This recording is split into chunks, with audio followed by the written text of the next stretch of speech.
Thank you, Roger. This meeting is being recorded. Okay, got it. Thanks, Roger, for coming tonight.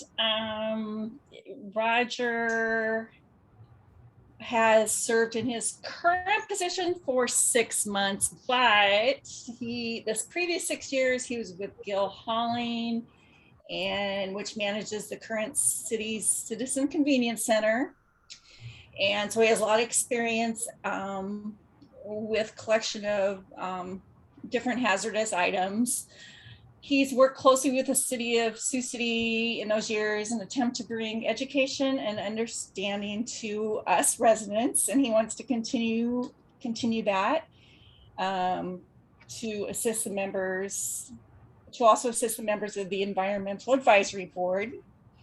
So when I went out to see the convenience store, they gave me his phone number, and they were telling me all sorts of different things about how it costs to send all these yard products that we use to get rid of weeds and stuff. And I thought, well, that's stuff that people don't think about that often, so I thought that would be a good education topic for us, and maybe to get the word out to Sioux City residents in general. If you think of questions during the presentation, you can raise your hand, and you can do that down there where the reactions are at the bottom of your screen. And under that, you can raise your hand. And after Roger is done talking, then we'll call on you if you have your hand raised, and we'll let you ask your question. What? Here.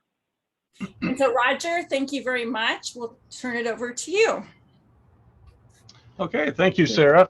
Mm-hmm. And welcome, everyone. I appreciate the opportunity to Sierra Club asking me to speak with you this evening.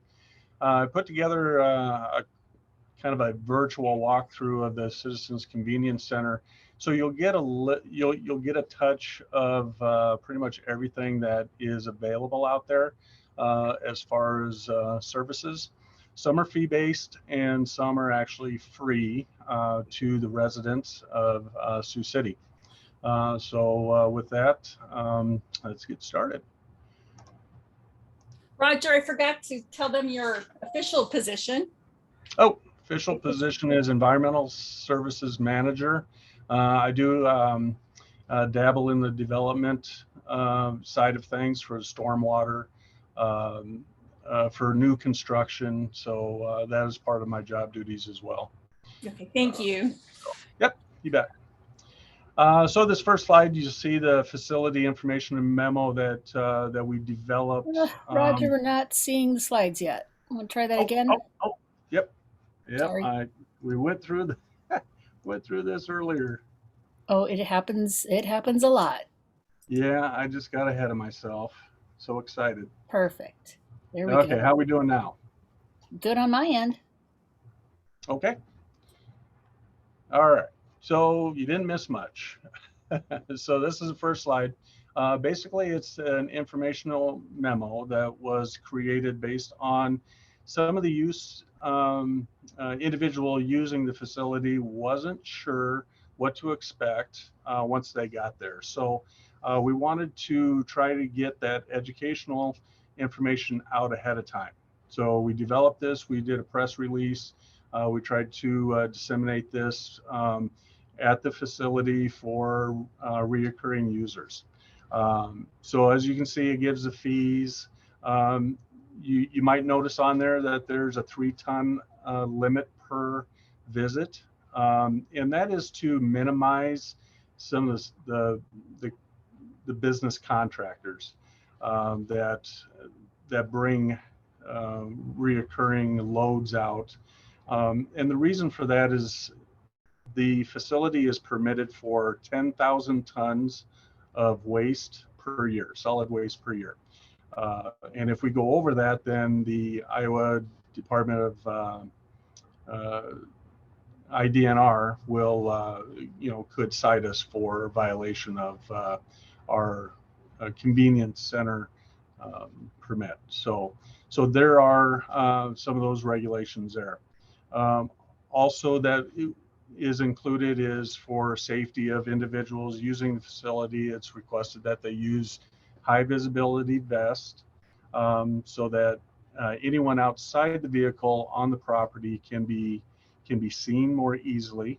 That also helps with the employees because they are driving around different machinery and so forth, and you'll see an example of one later. Cell phone use, as you know, in other driving, it's a distraction. Well, when you're there for the purpose of unloading and loading and moving about a kind of a small area, you know, if you're on your phone, that's a distraction, and injuries could happen. So, okay. The convenience center entrance. So the location is 5800 28th Street in Sioux City. So that's east, as far east of the city that you can go, out on Outer Drive. Many identify this location as the former landfill, city landfill. We have to be careful how we identify this location because it's no longer a landfill. It's a closed or former landfill, but now it's a city convenience center. And that's all about permitting and what's allowable within the property and facility and how it's utilized. Scale building approach. So when you come into the facility through that gate that you just saw, you'll come up to the right-hand side. The road actually does fork, and we'll get to kind of that back side, the left side later. But you'll drive up to the scale house, and you can see the signage there. Again, visibility, clothing must be worn. Any loads that you bring in, such as a pickup or a trailer, a wagon, they need to be covered, and that's a city ordinance. So they can charge you an additional $10 fee for any loads that are uncovered. And that, again, is in efforts to help with littering. So when individuals are driving through town, things just aren't blowing out of the back of the pickup and those types of things. This also includes any yard waste that needs to be covered as well. On the right-hand side of that picture is actually a scale. So when you pull up there, they will weigh your vehicle, and if it's over 950 pounds, then it gets charged at the per ton rate, depending upon the material you're bringing in. But if it's under the 950 pounds, then it's a flat rate. The scale window, it's an east view, so you can see the window. You pull up, you get out, you talk to an individual. They can let you know what the fee it will be, what your weight is, if that's necessary, what type of material you have, where the location is for you to take that and offload it. So once you get into the facility, you can see there's more signage again. Can never have too many signs, right? But how many of us really take time to read these important signs? Because they're for the safety, again, of the user as well as the employees. Our liability insurance company carriers will recommend, actually they require some of these signages for the protection of our facility so that it's another way to communicate with those that are using the facility on what is necessary, what they can and cannot do, or should not do. Particularly here, you have the large sign of danger open pit. If you haven't been out to the facility, we have semi-trailers that back into a pit where above ground into these bays. This is actually the building that you just saw the signage on. This is the recycling building, so it's specific to recycling cardboard material. And so a semi is actually almost underground in the back side of that. Trucks back in and they unload into the trailer that's in the pit. So this excavator here, I mentioned earlier about some of the machines that are used on site. This excavator is actually used to move the material to even it out amongst the semi trailer and pack it so that it can utilize a load capacity. The solid waste building, so as we're moving through the facility, next is the solid waste building. So there's 8 total bays. You can see 1 through 4 on this picture here, and then you can go around back, and there's 4 more bays on the back side. And so these again have a trailer in the bottom in the pit, and individuals can back in, unload.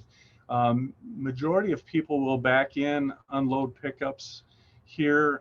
They like to stand on the curbs that are inside.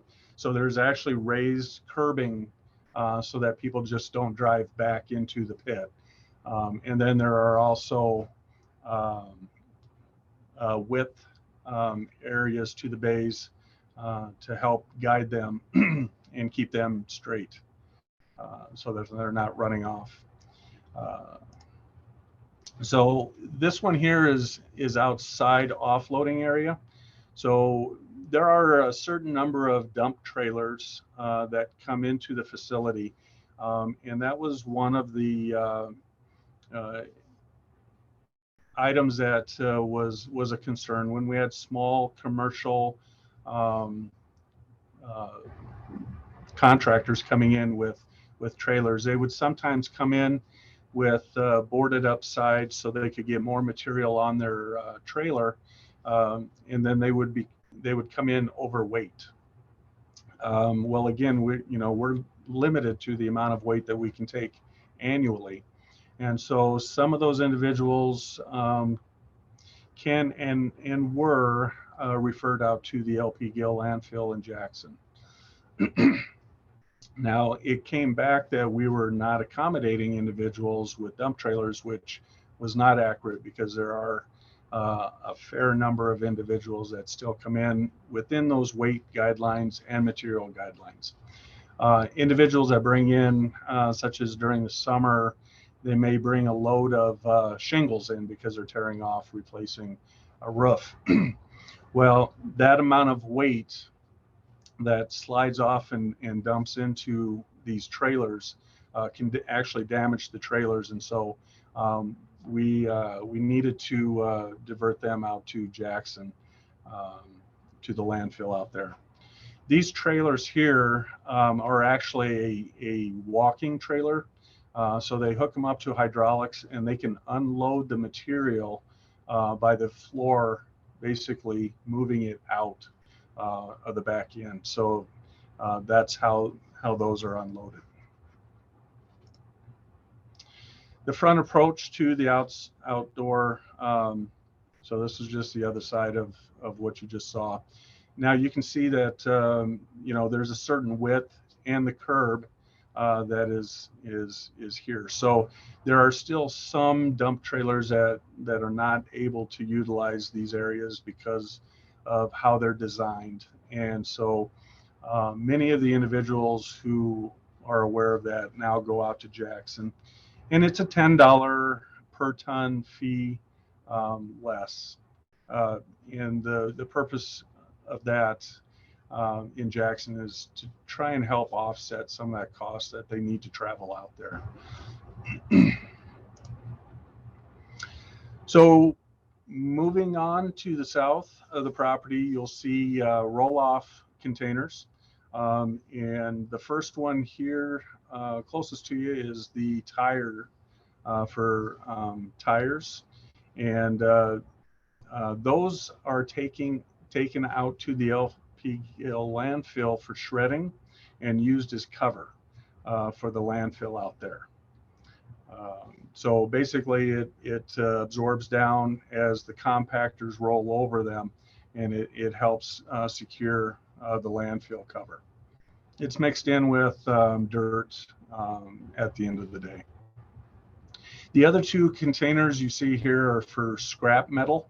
So the scrap metal is taken to State Steel for processing as needed there. So some of the scrap metal that you might see is old old grills, barbecue grills, bicycles are common. And these are items that are in pretty rough shape. There occasionally are some that could maybe be refurbished, but not very many once they get to that point. So just to the left of those containers and to the left of the recycle and solid waste building is the roll-off container for appliances. So you're welcome to drop appliances off here for a fee. The tires and the scrap metal were also for fee-based. So these are also taken to State Steel for processing. Additionally found at the location of TV and electronics, you don't see any TVs and electronics currently because they've been packaged up and placed in the building behind there. But those are picked up and processed by Retrofit. It's a company out of Minneapolis that picks them up, and then they will disseminate them out to the processing areas where they break them down, and they'll recycle the plastic and the glass and different components, electronic components. So they really break down all of those and move those on to the areas that are necessary for processing. You can also drop off some of these appliances, TVs, electronics at area businesses such as Best Buy, Menards. If it's a working appliance, we'll actually refurbish those, and in other businesses. Generally, I recommend people to call ahead just to see if they do take or accepting certain items, because I did find that they may or may not during the time period if they don't have the room for their storage for the items.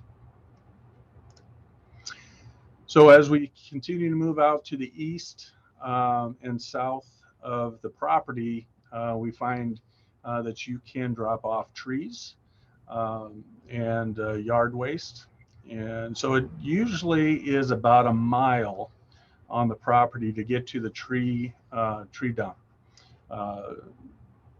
This pile is inspected routinely, as unfortunately not everyone is honest about the material they bring in at the time. So they do occasionally find some items that are household hazardous material, or other items that people don't want to pay for, that's hidden inside underneath some of the trees and branches and so forth.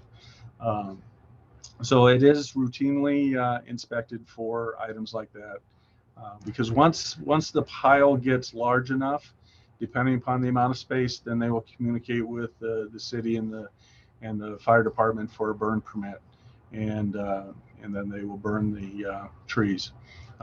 There has been occasions where individuals were able to come out and harvest some of the trees, so they can come out and get firewood or what have you.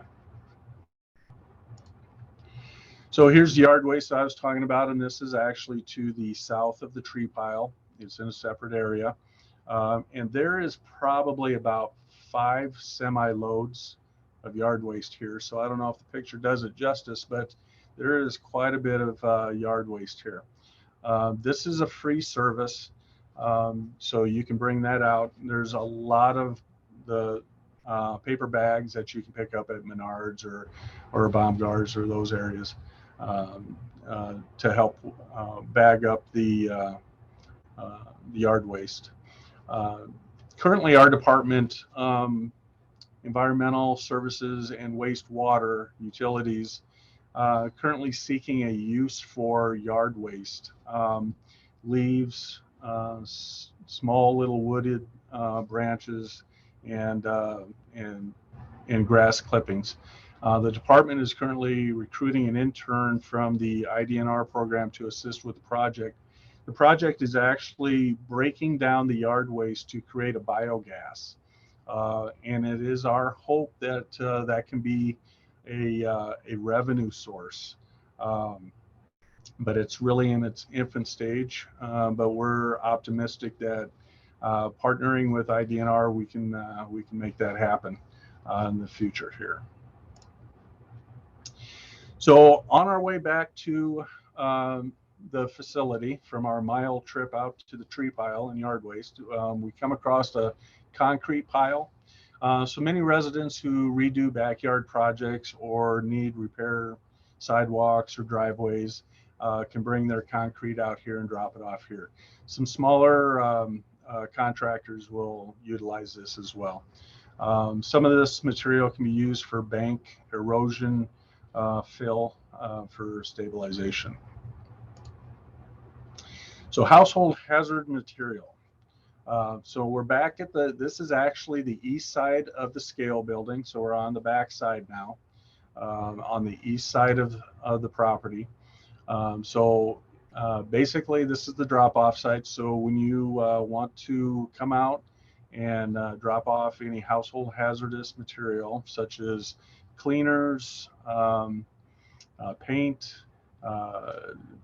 yard, weed killers, those types of things, fertilizers, automobile fluids, any of that, you would bring it back to this area here.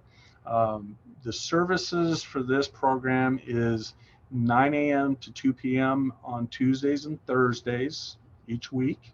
I have recently spoke to Gil Hauling, and they had recommended they would like to have a couple of off-hour events for them out here at the site. So they're looking at getting a schedule put together for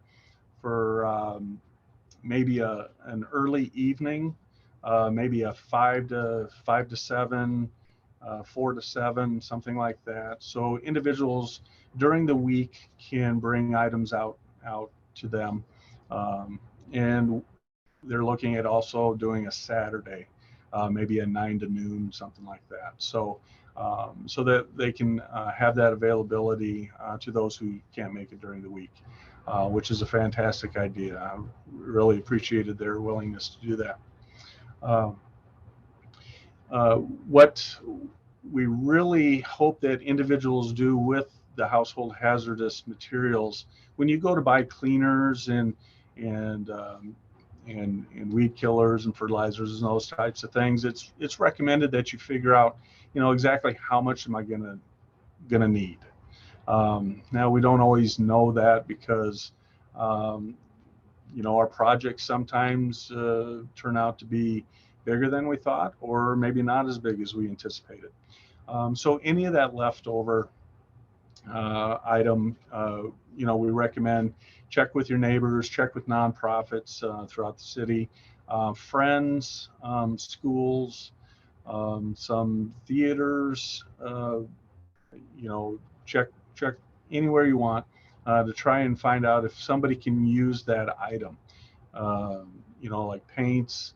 I know myself, I'm guilty, well, my wife likes to change the color of our house more often than I. So I sit there with quite a bit of different color paint left over. So, but it is also important to remember that if it's a latex paint, you can let that dry out at home and you can discard that in your regular garbage, as it's no longer a hazard once it's dry. The oil-based and those types of things, those do need to be brought out here to the household hazard. Or, like I'd mentioned, if you can divert it to neighbors, anyone outside, and that's to help with the cost of the disposal. Because once it gets to our facility here, it's basically packaged for disposal from our area. There may be individuals that, depending upon where they go from there, which is a variety of areas throughout the country, depending upon what it is, if it's a corrosive, if it's a paint, if it's whatever it may be, different parts of the country accept those, and they contract with Clean Harbors Environmental Services. So once they're packaged up, that company comes to get the items, and then they disseminate them out. And they have manifests, and they have responses back to Gill Hauling, ensuring that where the location of these products were dropped off and how they're being destroyed or processed. As you can see here, also any automotive fluids, used oil, used antifreeze, anything like that. We've had quite a bit of old gas brought out also. Most automotive service stations will accept that as well. But again, I would call ahead just to see how much room they have for that. And again, if we can divert some of that out to other businesses within the community, then that helps lower the cost for us to get rid of it through this program. Some of that used oil is also recycled, that some of the automotive service businesses will do. So there is a proactive approach to taking it to them. So the drop off, the handout, basically it gives you common items found in the home, such as adhesives, glues, enamel, oil-based paints, epoxies. So if you were to just do kind of an inventory of your own home, walking through and taking this list and kind of checking off, and then checking the dates on those, kind of see, how long have you had that item. Some items will lose their strength over the course of time. So therefore you really kind of want to make sure that you know how much of that material you can use throughout your intent. So batteries, oils, brake fluids, again, transmission fluids, those are common that we find in the sheds and the garages. So reuse, recycling efforts. In additional conversations with Gill, there was a swap shop that was available for some of these items. However, liability for what those products that were coming in and going back out was a concern for the safety of the citizens as well as the employees. So they really stopped doing that. There is discussion that from a paint perspective that they would like to take some of these paints, the lighter colors like whites and the off whites, and mix those together and allow those to be swapped out for priming purposes. And Eric, you might benefit from something like that, or if you have any others have been asking for that, like landlords and those that do some housework and stuff. So HHM material storage. So this is a building that's outside of that drop-off area. It's just adjacent to the parking there. So this building here, we call the Boom Boom building. So it's explosive.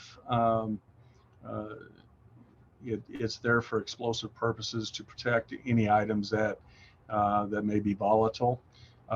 There's never been an explosion in there. It's just for the safe keep of the items that are dropped off, processed, packaged, and ready for transportation, like I mentioned, from Clean Harbors. So residential recycling and offloading. So this is the north part of the facility. You will actually see this area when you're driving in. So when I mentioned that the road split to at the entrance, this is the left-hand side of the property that will take you to. So this location, the left-hand side where the brown dumpster is, that is for cardboard. The middle is for glass. And then the farthest one over is for recyclable materials. So Those individuals that do not have availability to curbside recycling has the opportunity to offload it here for free at the convenience center. And like I said, there's glass bin here. We also have other bins, the purple bins that were purchased by Ripple Glass that are located throughout the city as well. And those are all brought back to this center. Kind of getting ahead of myself here. And so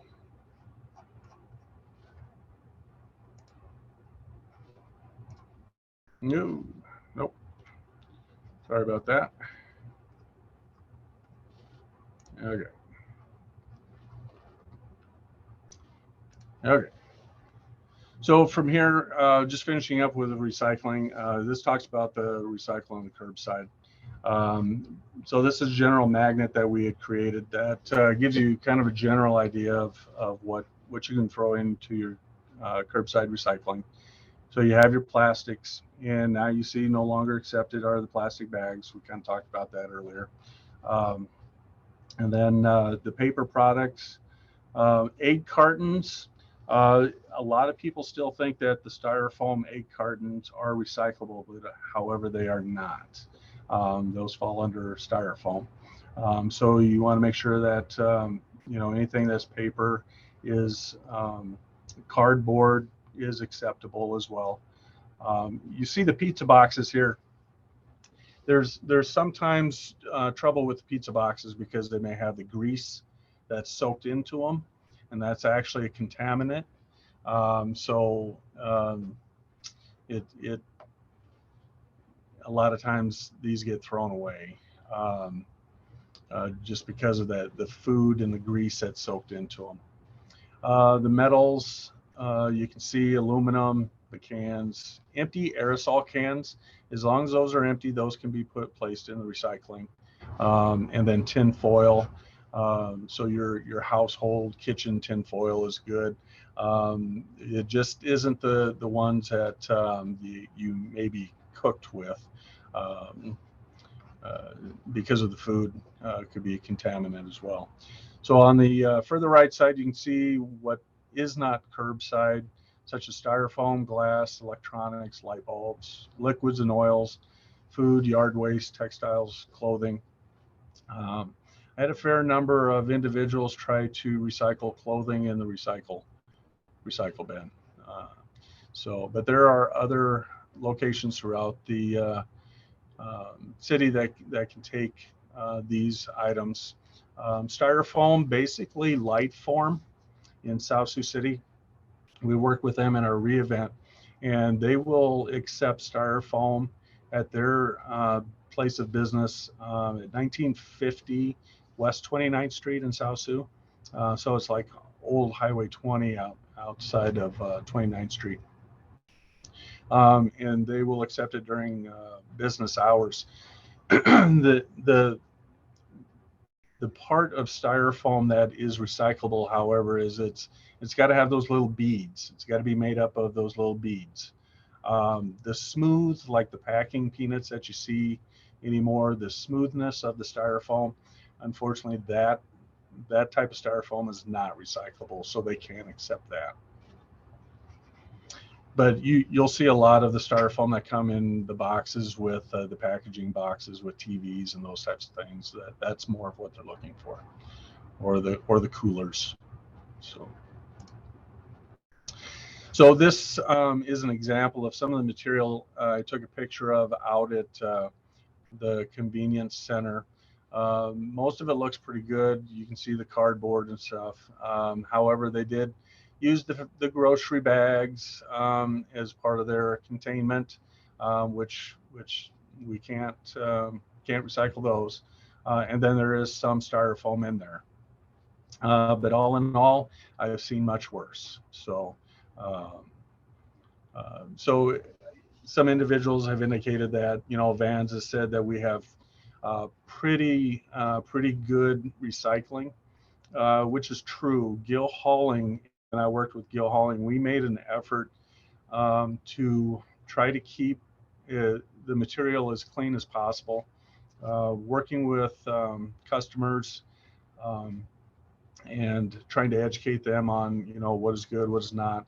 A lot of it is behavioral changes to, what, how we do things, where we place them. And what I did find was the majority of it is education.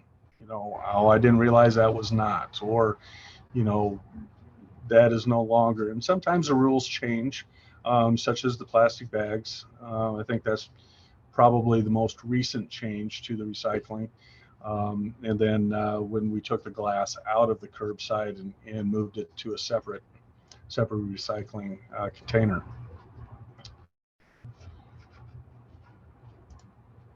So here's the glass bunker that I was trying to move quicker to than what I should have. So those purple bins that you possibly utilize throughout the city, those get hauled by Gil Hauling up to this bunker.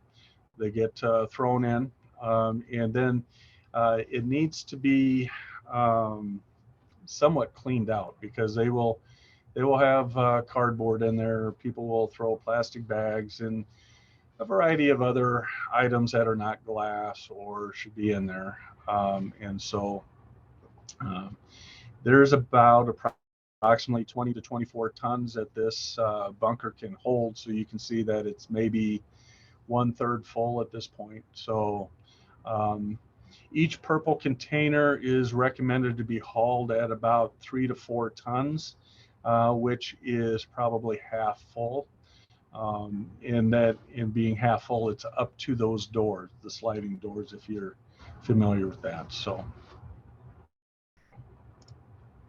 acceptable glass, it's a flyer that we have access to, that Ripple Glass is sent out. So you can see that the top glass sections are available to be recycled, and they're okay with having some of those wax still left in those candle votives and stuff like that in the jars. So you don't have to clean those out necessarily. So what's not accepted is what's down below here, the Pyrex, Corning, milk glass. Now some of this, if they're in good shape, you can take to thrift stores, housing departments that maybe can help individuals that need items like this. And so, and then you can see TVs are not allowable, but they get thrown in there just the same. So here's an example of one of the purple bins containers that is roll off, and you can see the doors that slide to put the material in there.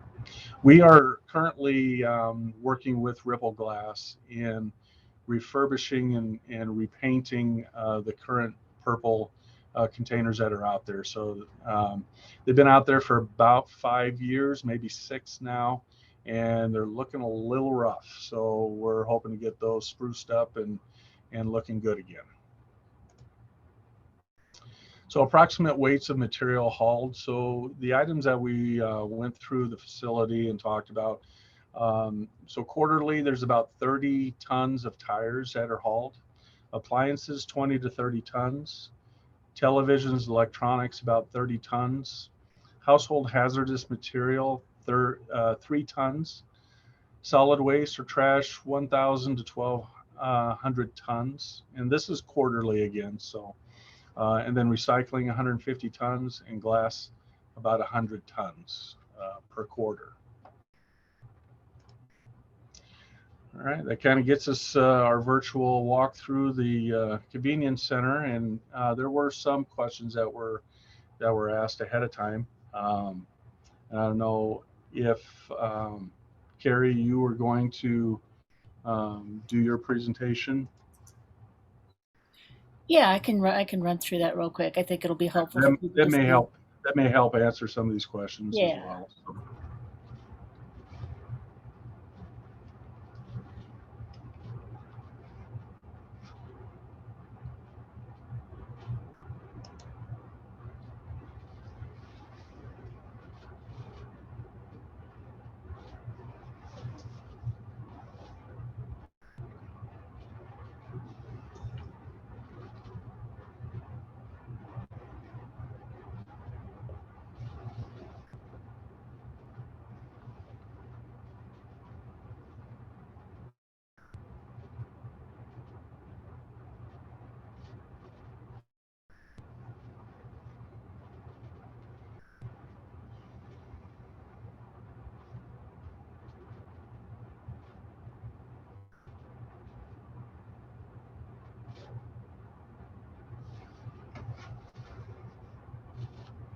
Mute.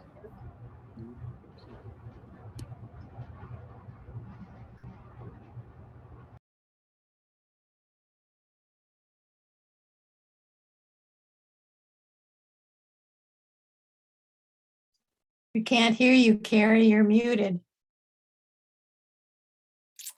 Sorry. Thanks. There's so many steps you have to go through to get your stupid presentation started that you can't remember all of them. Thank you, Renee. So some of you may have seen this presentation before. It is a couple years old, but most of it is still pretty good. So just going to review quickly what Roger had already shared. That curbside, what's accepted curbside, the hard plastics, if it can hold a shape, it can go into your curbside bin, so plastic bags are out. Paper and cardboard, if it's made of wood, but it is not wood, it can go into your curbside bin. Metals and foil can go in. You can build your foil on top of each other until it gets, as big as you want it, and that's kind of fun for kids to figure out how big a foil ball they can get together. And I think that they still accept shredded paper, but it has to be tied up really securely, and it helps to write shredded paper on it so they know to pull it. Again, we took glass out for a good reason, because the glass that was going into our recycle bins was not being recycled. It was being reused as landfill cover, because it was the contamination was just too great. So separating it out has led to so much more glass being recycled out of Sioux City than ever any time in history. The other thing that's not accepted that Roger already mentioned is styrofoam, like the BD styrofoam. Save that up for the re-event, or again take it to Lightform down in South Sioux City. Again, no plastic bags or films, and mixed content materials are problematic as packaging has gotten better and more lightweight. It's also uses more combinations of materials. So you'll have, kind of a plasticky outer layer and then like a foil inner layer, and that's not recyclable. Those plastic or those potato chip packages, cookie packages, can't recycle those when they're more than one material. So that is unfortunate. So just keep those out of the curbside bin if you could, please. So Hy-Vee's still doing plastic bags? I don't know for sure if Hy-Vee is. I do know that Fairway does, and they have both Hy-Vee and Fairway have a contract with Trex Decking. So the material, the plastic bags and films that are recycled through Hy-Vee's and Fairways for sure. And I don't remember who else around town, but those two for sure. I want to say Walmart maybe as well. It could be Walmart, and I want to say Home Depot as well. Those will be made into composite lumber. Carrie, sprays, like room sprays and stuff. Like some of it might be plastic, and then they might have like a metal coil or something. So those, if you can separate the material, like with a soap pump container, I will separate it as much as I can, and then anything that's if I can't get the metal part outside of from the plastic part, I put that in the trash. I hate to do it, but right, do it. Right, it's better than making more work for them. How about like a cookie thing like you get from Hy-Vee? Is that a hard plastic? Like a clamshell container? Yeah. As far as I know, yes. I know that in some markets, and I might talk about this a little bit later, that would not be accepted. And that could be something that changes. I don't know. I'm basing this on what I learned, 2.5 years ago when I met with the recycling people. So for now, it is accepted. Okay. And Roger's not shaking his head, so I think okay. I think I'm okay saying that. Well, like you said, things change quite often. See, that's the problem, and don't always get that message. So what about things that had food in them? You just have them washed? Hold on just a second. Like yogurt containers and clean it out as best you can, and drier is better. uh, this kind of Do you have to take like the little paper labels off of plastic bags?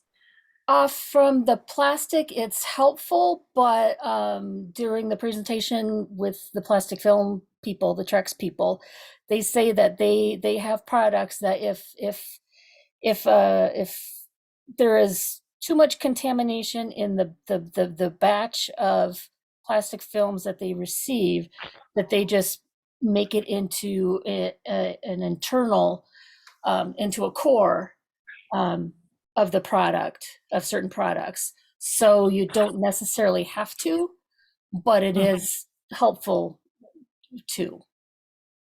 And what about like on a septic container that has a spout on it, and the spout is and the cap is a different plastic than the container itself, like a silk if milk container or something? if it's plastic on plastic, keep the lids on. If it's metal on plastic or plastic on metal, separate them out. Okay. Chances are the lid is going to pop off anyway, at some point between your curb and when it hits the conveyor line at Vans. But like materials, so plastic on plastic, fine.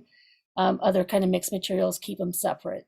Do want to talk about contamination, because there's a rumor, that contamination ruins an entire load. So you don't put that yogurt container in there because it's the wrong number of plastic, and so they're going to throw out the entire load. Well, that's not true. The type of contamination that can ruin an entire load is if you put like a jug of cooking grease that you'd used into your recycling because, oh, well, they can make biodiesel out of this, so I'm going to put it in my recycling, and it's going to get over everything, and literally they cannot use anything in that load any longer. They might try to kind of separate it out, but it's kind of pointless. The other thing that's just terrible is if things get too wet, because I don't know if you've ever smelled or had to deal with wet cardboard, wet newspaper. It's not pleasant. It can mold.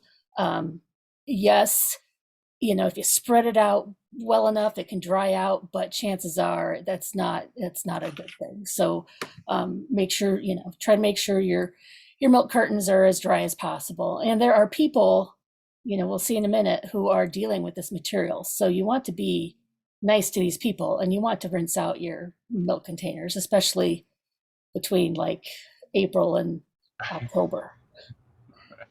So are there new handouts of those lists of what's new, or? It's not, this hasn't changed, other than taking plastic out and plastic films out and glass out. Nothing has changed in the last couple of years. Because didn't they used to say that you could put your plastic, as long as it was in a bag and it was marked plastic, you could put it in the recycling container? But so that changed several years ago? Several years ago, yes. Oh. Yeah. And that was what Sorry, was I on didn't that know that. magnet where it said no longer available was those bags. Yeah. Ultimately, what's accepted in a program is determined by the processing abilities of the MRF, I don't even remember what MRF stands for. Materials recycling facility, let's say. I don't know for sure. You can have some MRFs are multi-million-dollar operations, and they use lasers and air jets to pop things into the right place. Some are entirely by hand with people, and many are kind of a combination of the two. And Vans is more of a combination, although I don't know if they have any lasers involved. And then ultimately, it's what the consumer demand being supplied by the if you only buy recycled, if you make that a priority, and everybody in your neighborhood makes that a priority, and everybody in the community makes that a priority, then the value of the recycled material is going to go up, and so end buyers are going to want more of that material, and that's going to make it more desirable to be included in your recycling program. So at some points material values crash, but generally communities and recyclers kind of want to hold on and see if you can ride out that valley and wait for it to regain in value. And generally it's been pretty good the last couple of years. But whenever you wonder why, why we can recycle certain things here in Sioux City and Siouxland and not what's, but in Minneapolis and in Omaha, they can do this. Well, because it's different. It's just different. Sioux Falls won't take any hard plastics that have had food in them, like strawberry containers or blueberry. Doesn't matter if they're clean or not, they won't take any of that. It just surprises me.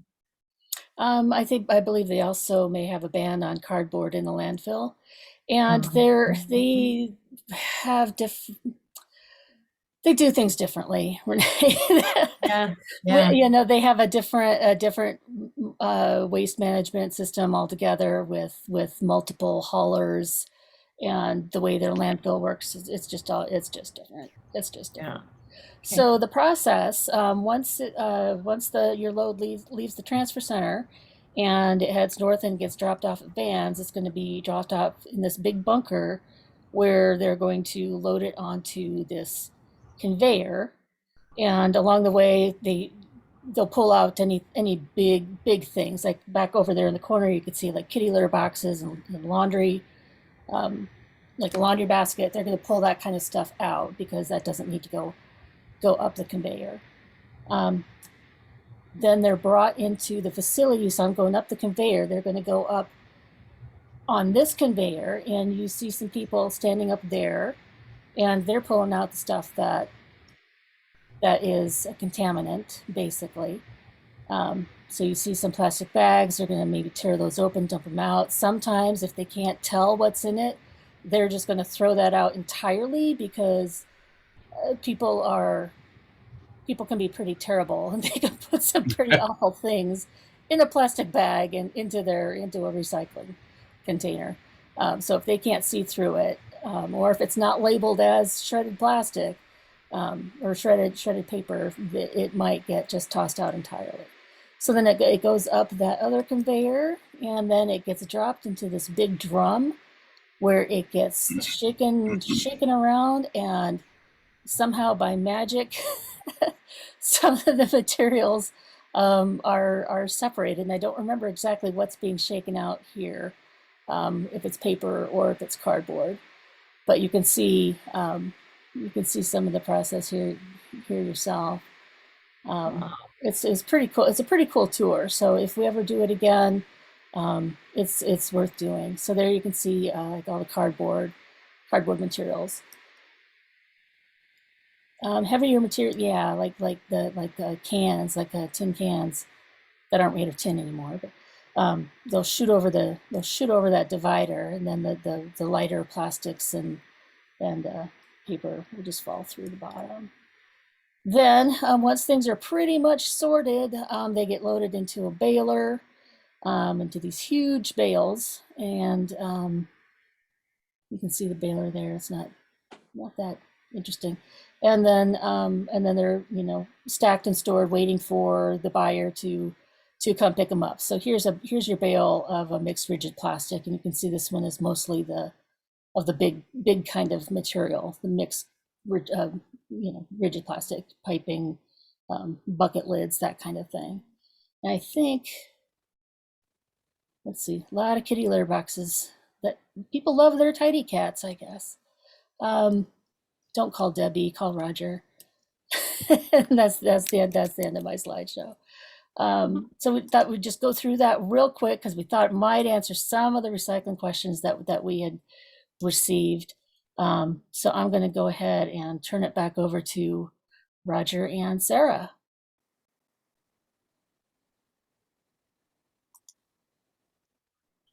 And I can answer some questions if I need to. You're muted, Roger.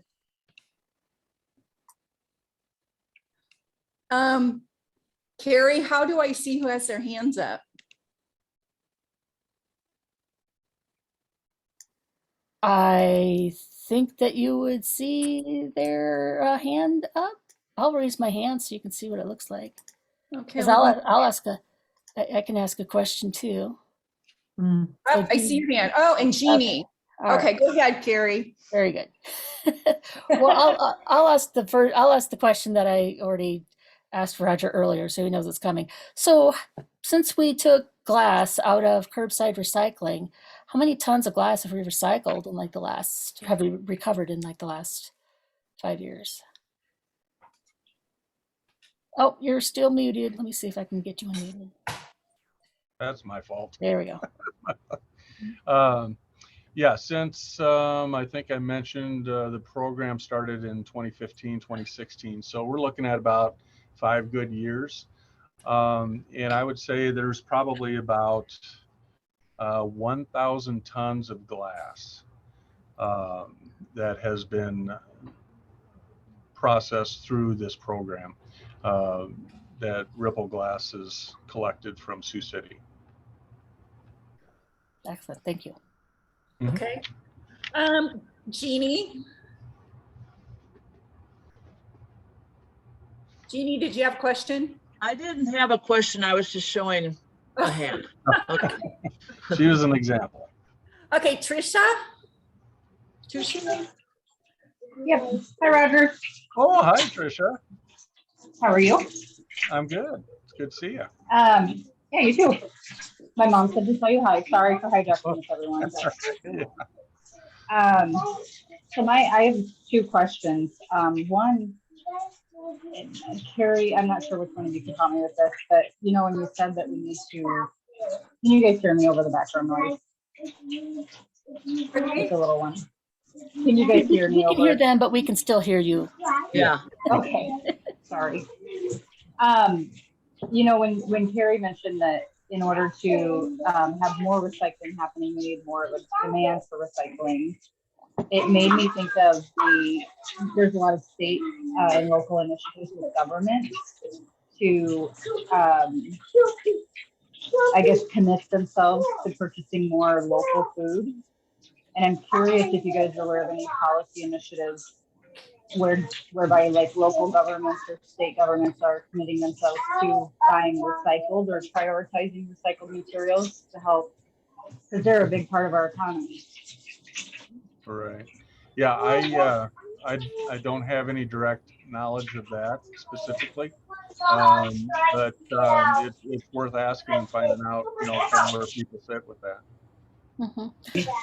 Yeah, my understanding is that many municipalities have some sort of purchasing standard that they must abide by. I believe that the state level has another, and I know nationally with the infrastructure bill, they're trying to build you know, a circular economy into that as well. But specifics, I don't know any specifics. Okay. I was just curious, it would be an interesting thing, I think, to drive some more demand. And then the other thing was just a suggestion, Roger, when you were showing us at the beginning those no cell phone signs and whatnot. Right. My background, I do graphic design and communication, so I see solutions for that all over. But one suggestion, the next time you guys would do the signs, would be to have more of a graphic, like a cell phone and a, you know, just because we process and it's just so much faster and it helps with language barriers and whatnot too. So Right, and that kind of goes to the global harmonizing message that OSHA's kind of sent out with the hazardous. So yeah, you're exactly right, and that kind of goes to all languages almost. So it kind of helps with the barrier. So, yeah, just a thought. Thanks for everything tonight. Sure.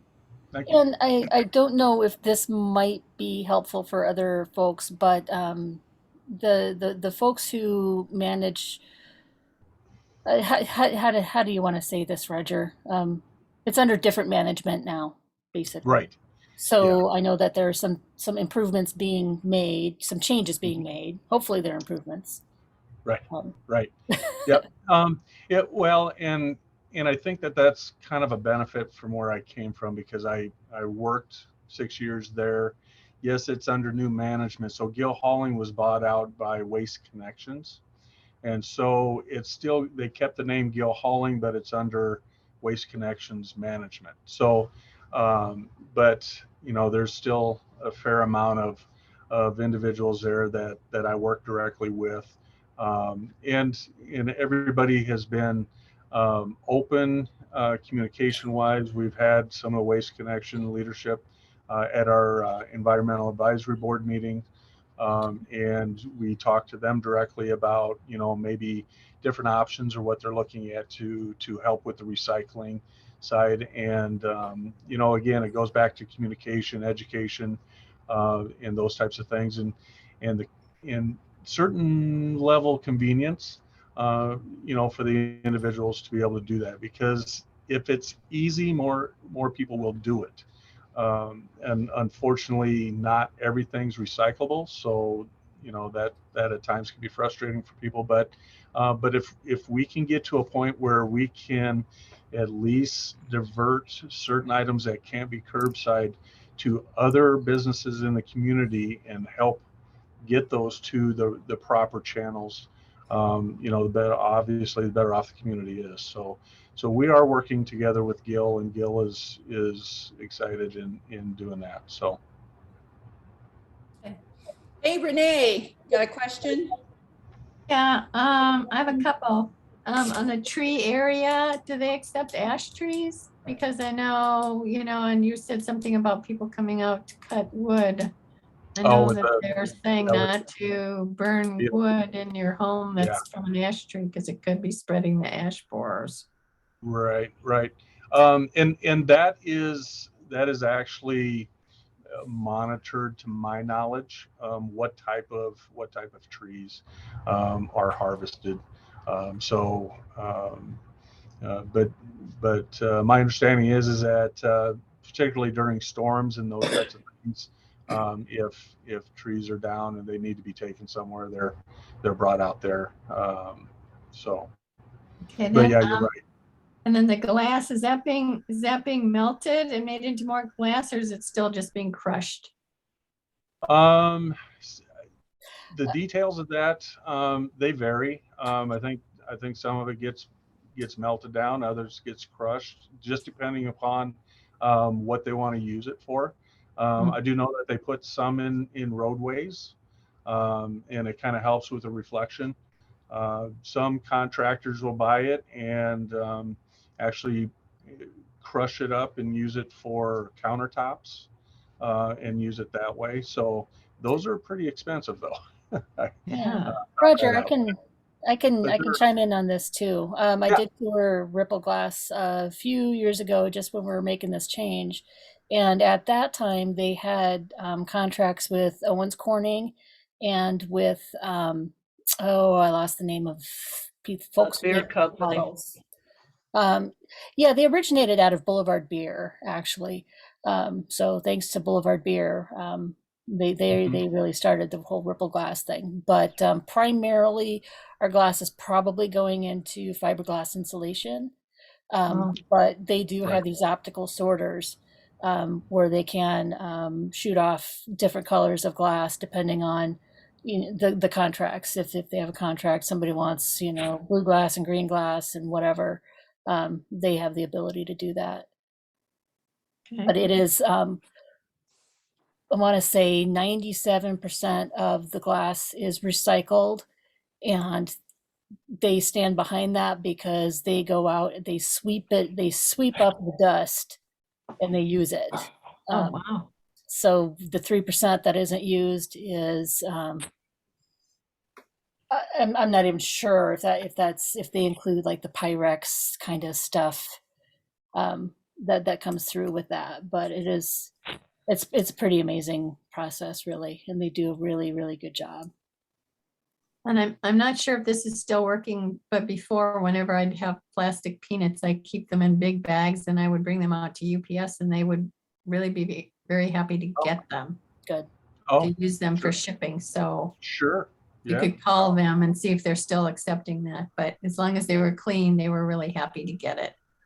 Oh, yeah, that's a great idea. Yeah, and that's the other thing is, we have these businesses around town that will accept a lot of these materials for reuse and for recycling, and it doesn't all fall on the city in quotes, to, provide this, to make sure that everything gets to where it needs to be, because Best Buy will take a whole lot of kinds of consumer electronics and power cords and all that kind of stuff. So they provide a valuable service that way, like Roger said, Menards and Hy-Vee and Fairway with the plastic bags, and UPS with peanuts. So it does, sometimes it does take some calling around to figure out what to do with it. Just because you don't want something anymore doesn't make it garbage. So stop putting everything in your garbage, people, please. I know I'm talking to the choir here, but oh, that just drives me crazy. So like you can take, like I've got some, a couple of old floor lamps that don't work, and they're parts of them are broken, so they're not fixable. So that would be something to take out there and put in the miscellaneous metal area, or something where you said bicycles. So would you have to take the bicycle tires off your bicycle if you were taking your bike out there and put that in the tire area, or how does that work? Well, they sort, apparently they sort through that. So. And what is going in that boom building? It's not ammunition and stuff. What is No, it? well, Like aerosol cans or what? Well, there has been ammunition dropped off to the household hazardous. We don't like that. That we prefer that to go to the police department. But once the household hazardous material is packaged and contained and ready for transport, it gets moved into the boom building. And so it's out of the way, and it's just in a safer location for the employees and stuff. So. Okay, thank you. I have a question. Roger Madonna-Ninsky. Are you saying that apartment buildings, you don't pick up recyclable? Right. Currently, the high density residential, which is apartments and any dwellings that have more than 4 units, currently right now are not recyclable.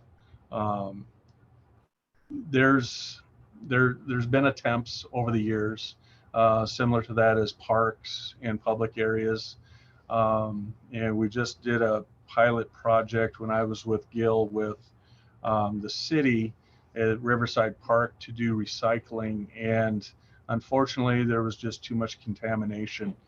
Over a month's time, we had 18 carts picked up 3 times a week, and we probably got a half of a 90-gallon cart that was legitimately good recycling.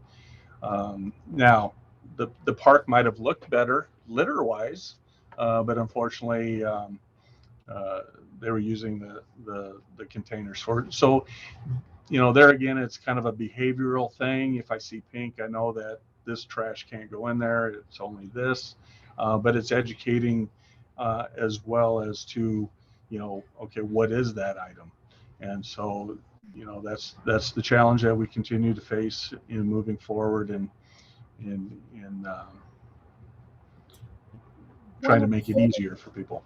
One of the differences when you're looking at residential curbside and like apartment complexes and multifamily housing is that with with residential, like you and me, Madonna, the city through Gil Holland comes, door to door basically, and picks up our recycling. But these multifamily units, they have to contract on their own with their own hauler to provide waste services. So they can whoever they choose to contract for their waste services, they could contract for recycling as well. They could make those arrangements, but the city is not. I don't want to put, I shouldn't put words into the city's mouth, but they don't really want to tell all the landlords everywhere, here, you have to all of a sudden now spend, basically double your waste hauling budget, because now you have to recycle and you have to provide bins for everybody who's going to recycle. It's kind of a mountain that I don't think the city wants to. Yeah, take on right now. currently individual residents, along with their garbage service, has a free recycling bin. I say free somewhat loosely because recycling's pretty expensive, unfortunately. And so to offset and to keep that service free, it has to be made up somewhere else. Because we used to be paid $40 a ton to offload and transport recycling years ago. We now pay $10 a ton to offload it. So that's a $50 turnaround per ton. Now, Sioux City and Sioux Falls are over $100 a ton that they have to pay to offload recycling. So just that alone, you can see the challenges that recycling has in our area.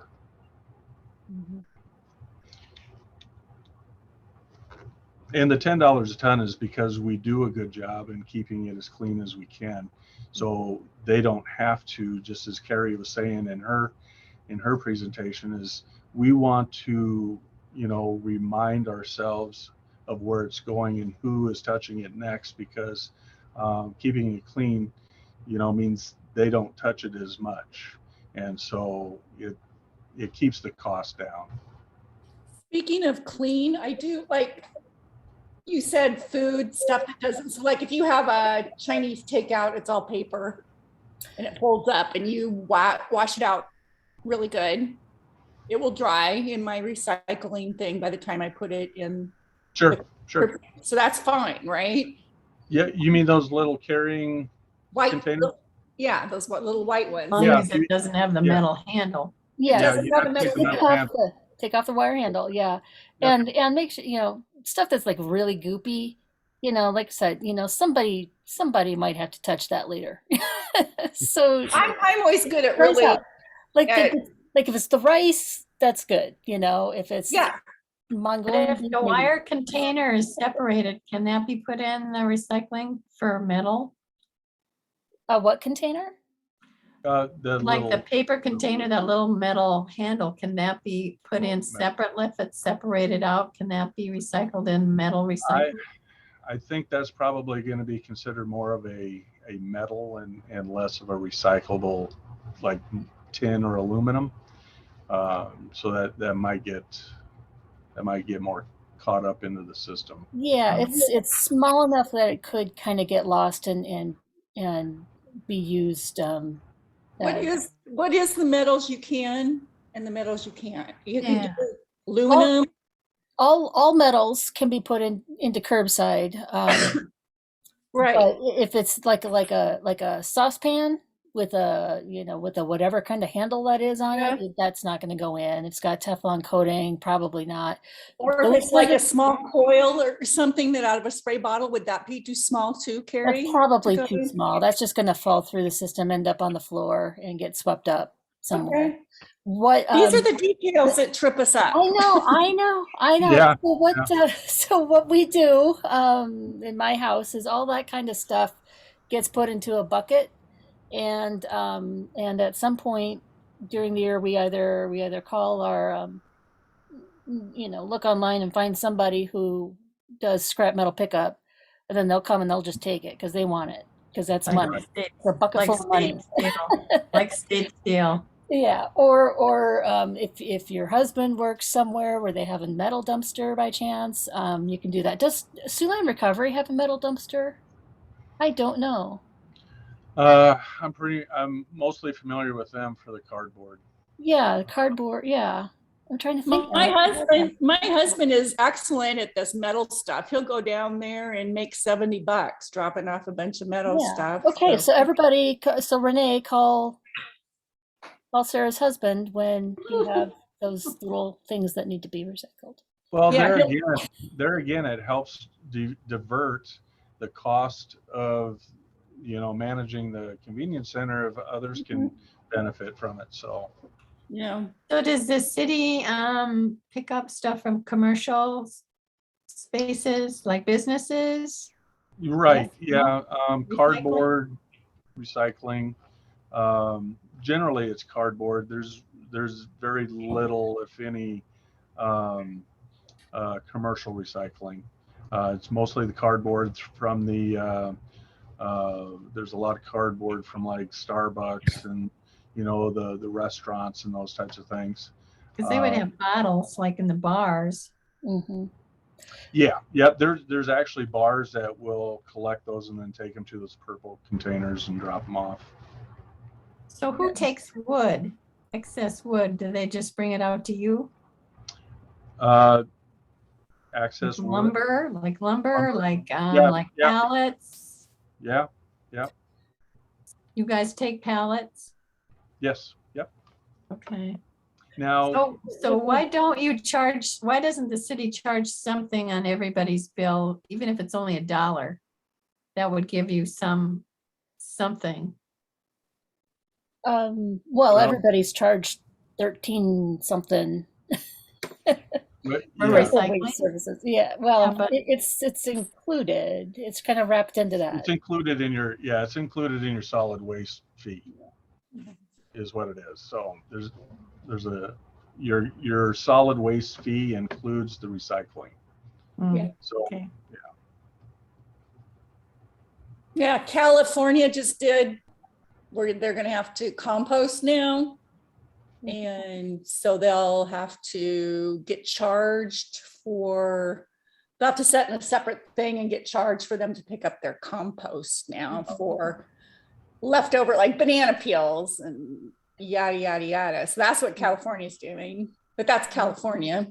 I already have a compost here at home, Yeah, me too.